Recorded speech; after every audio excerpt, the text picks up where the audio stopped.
महाभारत का एक ऐसा योद्धा जिसके जन्म लेते ही उसके रोने की आवाज किसी घोड़े की भयानक गर्जना जैसी थी। उसी आवाज के कारण उसका नाम पड़ा अश्वत्थामा। द्रोणाचार्य के घोर तपस्या के बाद स्वयं भगवान शिव ने अपने अंश क्रोध और काल को मिलाकर अश्वत्थामा को जन्म दिया था। द्रोणाचार्य के इस पुत्र का जन्म कोई साधारण घटना नहीं थी। वह साक्षात एक रुद्रावतार था और जन्म से ही उसके माथे पर एक दिव्य मणिजरी थी जो उसे भूख, प्यास, थकान और हर तरह के अस्त्र शस्त्र से अजेय बनाती थी। पर एक रुद्रावतार होने के बाद भी श्री कृष्ण ने उन्हें श्राप क्यों दिया? अश्वत्थामा कौरव सेना का सबसे घातक योद्धा था। वह 64 कलाओं और 18 विद्याओं में निपुण था। जब पिता द्रोणाचार्य को छल से मारा गया तो अश्वत्थामा के अंदर का रुद्र जाग उठा। उसने पांडवों पर नारायणास्त्र छोड़ना आरंभ किया। यह एक ऐसा अस्त्र था जिसका कोई तौर नहीं। जो जितना विरोध करता वह अस्त्र उसे उतनी ही बेरहमी से भस्म कर देता।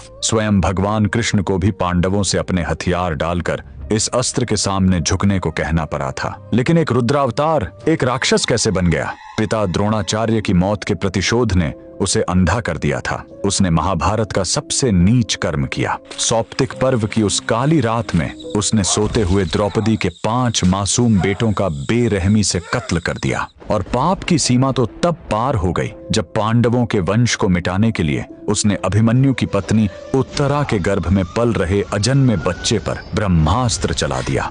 एक अजन्मे शिशु की हत्या सृष्टि के इतिहास का सबसे बड़ा पाप था।